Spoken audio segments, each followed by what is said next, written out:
বন্ধুরা, আজকে এই বোতলটা দিয়ে আমি একটা ট্র্যাপ তৈরি করে আপনাদের দেখাবো। ভিডিওটি দেখতে থাকুন।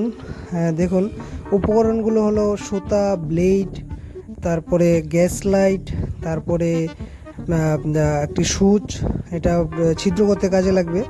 এই যে রাবার, এটা হচ্ছে মেইন ট্রিগারটা আমাদের। তারপরে দেখুন, দু প্রকারের লাইলন সুতা রেখেছি, 4 mm এর করে দুটোটা, একটা 3 mm একটা 4 mm। তারপরে এই যে দেখুন স্টিক, ঝাড়ুর শলাও বলবেন আপনারা, নিতে পারেন, ঠিক আছে। তারপরে আপনার একটা কেচি আর দুটা নাইফ, মানে ধারালো চাকু আর কি।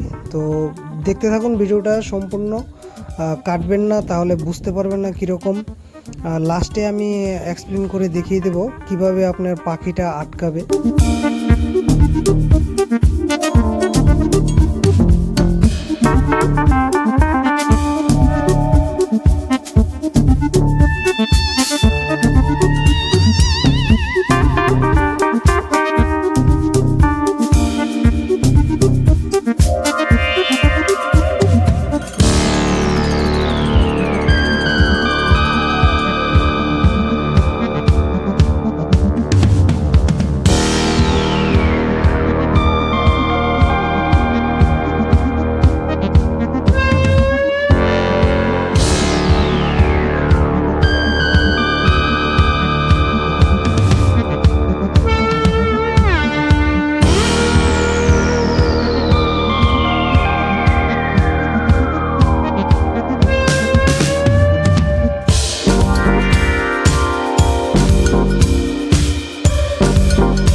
তো বন্ধুরা, এখন যে লাঠিটা দেখতে পাচ্ছেন ভিডিওর মধ্যে, এই যে মাছ বরাবর আমি আটকালাম।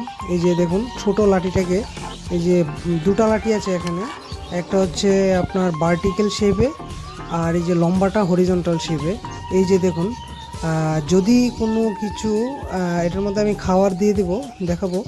তো এখন দেখুন, এই যদি মনে করেন যে কোনো পাখি বা যে কোনো কিছু ব্যাঙ হোক, যাই হোক, এই যে দেখতে পাচ্ছেন লম্বা লাঠিটা হরিজন্টাল শেপের, এটার মধ্যে টাচ করে তাহলে কি হবে, এই যে উপরের ভার্টিক্যাল শেপের যে লাঠিটা দেখতে পাচ্ছেন, লাঠির টুকরোটা, এটার সঙ্গে সঙ্গে উপরে চলে যাবে। তো উপরে যাওয়ার মাত্রই এই যে দেখুন, সুতোর সাহায্যে যে রাবারের সাহায্যে যে প্রেসার ক্রিয়েট করা আছে, এই যে একটু জুম করে দেখাই দিই, এই যে দেখতে পাচ্ছেন, এটা কিন্তু সঙ্গে সঙ্গে বোতলের যে ক্যাপটা আছে ওটা লেগে যাবে।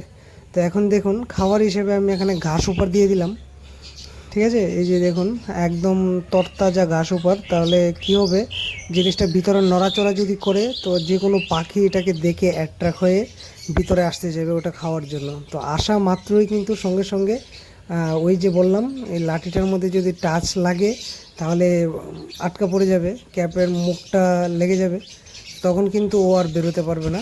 আপনি খুবই সহজেই এটাকে ধরতে পারবেন। তো কেমন লাগলো ভিডিওটা বন্ধুরা, অবশ্যই একটা লাইক করবেন যদি ভালো লাগে।